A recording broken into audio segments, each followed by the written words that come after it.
The morning sun had barely touched the slate peaks when Alara Vane, 72, stepped into the Metropolitan Arena. Her crisp white gi and neatly tied black belt stood out like a challenge. She walked with calm authority. Head high, her dark skin glowing under the harsh arena lights. Whispers started almost immediately. "Who let someone's grandma in?" a teenager muttered, stifling laughter. Across the room, a woman nudged her daughter. "Poor thing must be lost, probably looking for her grandkids." Heard it all, every word, every giggle, but her expression didn't change. Her silence was louder than their mockery. Today was the Regional Martial Arts Championship. The air was thick with sweat, pride and testosterone. Young fighters stretched, posed and threw dramatic practice punches. Coaches barked at their students like drill sergeants. Alara approached the registration table. The young white woman behind the desk froze when she heard her name. "You're competing?" the attendant asked. Blinking, "Yes," she said calmly. "Special category I registered months ago." The girl hesitated, then handed over the badge with trembling fingers. Good luck word traveled fast. Within minutes, the arena buzzed with cruel excitement. Is this some charity case? Maybe she's doing a demonstration for senior citizens. Imagine getting hit by her instant career-ending shame. And then Jackson Steele entered. 6 feet 2 inches, broad-shouldered, with a shaved head and a reputation for arrogance as big as his win streak. A 24-year-old black belt, undefeated for 3 years. White, privileged, and proud of it. The arena seemed to tilt when he arrived. His followers trailed behind like loyal dogs. Jackson spotted Alara instantly. "Hey, did the organizers decide to throw in diversity? Quotas and age limits all at once?" His voice thundered across the room.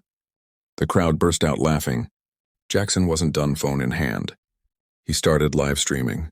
"Guys, look who I'm fighting today. A retirement home escapee." He zoomed in on Alara's face. "Smile for the camera, Grandma. Tell my fans how it feels stepping into your own funeral." Alara lifted her gaze for the first time. Not angry, not shaken. Just steady, unshaken. "Powerful respect," she said softly, "isn't given. It's earned." That line hit harder than any punch. A few people fell silent. Jackson's smile faltered for a second, but he shook it off. Master Kenji, an older tournament official, approached her. "Alara, we know your history. Your championships were legendary, but with your age and, well..." He hesitated, eyes shifting uncomfortably. Unsure if he meant her years or her race. She smiled. "Limitations. We all have them. It's how we use them that matters." Kenji sighed and nodded. "If that's your decision, you're in, but someone go easy on you and neither will I," she said when the match schedule flashed on the giant screen. The whole arena gasped. Jackson Steele versus Alara Vane.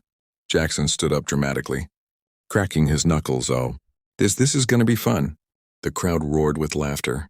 Alara calmly closed her eyes for a brief moment, then stood. Her movements were slow but deliberate, full of discipline sharpened by decades. And as she stepped onto the mat, you could feel the weight of prejudice fill the air. Jackson couldn't resist one last jab, loud enough for everyone to hear. He called out, "Hey, Black Grandma, hope you signed your life insurance papers before walking in here?" Gasps and nervous chuckles followed. Alara stood in the center of the mat. Bowing respectfully, Jackson bowed too, but with an exaggerated, mocking flourish. The referee signaled the start. Jackson began with lazy footwork, dancing circles around her like a predator toying with prey. "Come on, old lady. Show me that senior strength." He lunged suddenly, swinging a light jab toward her shoulder. More for show than a hit. She didn't even blink. He laughed. "You should be home knitting or drinking sweet tea, not embarrassing yourself in front of hundreds of people." Somewhere in the crowd, a boy whispered. "She's not scared." Jackson went for a spinning kick fast, sharp, aimed at her head. Gasps rippled, but Alara shifted just one step. The kick missed. Jackson stumbled forward. For the first time all day, he looked unsure. The arena fell silent.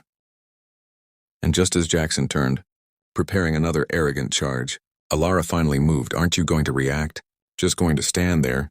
Jackson barked, circling Alara with growing frustration. "This is karate, not a meditation class." The crowd split. Some laughed louder, but others exchanged curious glances. Alara hot and fun. She hadn't attacked, but she also hadn't let him land a single real hit. Jackson launched a high kick. She blocked. He threw a direct punch. She dodged with effortless grace. His smirk slowly faded, replaced by irritation. This wasn't the humiliating spectacle he'd imagined. His movements grew more aggressive, but Alara's breathing stayed calm, measured. She observed, analyzed that Jackson's frustration spilled over. "Listen, you old woman," he panted, sweat dripping. "You think an old faded black belt makes you untouchable? This is my territory, got it?" The referee flashed a yellow card for unsportsmanlike conduct. Jackson barely noticed something and Alara shifted. For the first time, she stepped forward instinctively. Jackson recoiled half a step. Their eyes locked. "Karate isn't about territory, boy," she said softly. "It's about spirit, and you've lost yours before he could react." Her first strike came sharp. Direct center of gravity. Jackson's body crashed to the mat with a thud. He blinked at the ceiling, dazed. The arena froze. The referee lifted his hand. A clear point for Alara, she returned to her stance, calm. Unaffected, Jackson scrambled up. Eyes wide, pride shattered. Now he charged wildly. She stayed fluid, dodging, blocking. Countering with control, then during a reckless lunge. Jackson miscalculated. Alara seized the moment. A clean hip sweep sent Jackson to his knees. The crowd erupted, some cheering. Others frozen in disbelief. When the referee raised Alara's hand, signaling her victory, the arena exploded with applause. Jackson sat stunned, gasping for air, drenched in sweat, but the worst pain was internal shame. Alara bowed with dignity to Jackson, to the referee, to the audience, then turned to leave, pausing briefly. She glanced back at him. "He who fights with anger," she said, "loses long before the match begins." As she walked off, the crowd gave her a standing ovation. For a moment, the arena was silent. Then wave after wave of applause followed her exit. Jackson remained kneeling.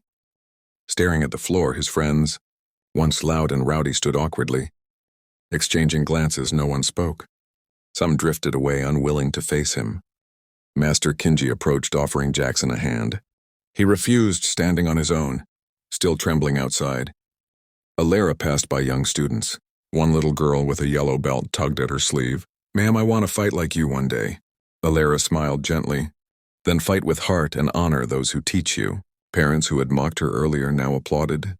Some whispered apologies. Reporters gathered outside the arena. Cameras flashing the video of Jackson's fall had already gone viral. One young journalist rushed over Alara. "You're trending. Can we get a statement?" She raised an eyebrow, confused. "Trending what?" The reporter grinned. "Social media, your fight." "It's everywhere." Alara faced the camera, voice steady. "As always, this wasn't just my fight. It was for every person told they're too old, too weak, but don't belong. For those whose voices were silenced. I fought for them, and to remind the world respect is earned." Inside, Jackson sat alone, staring at a phone screen, replaying his defeat, his face flushed with more than sweat. Regret, maybe.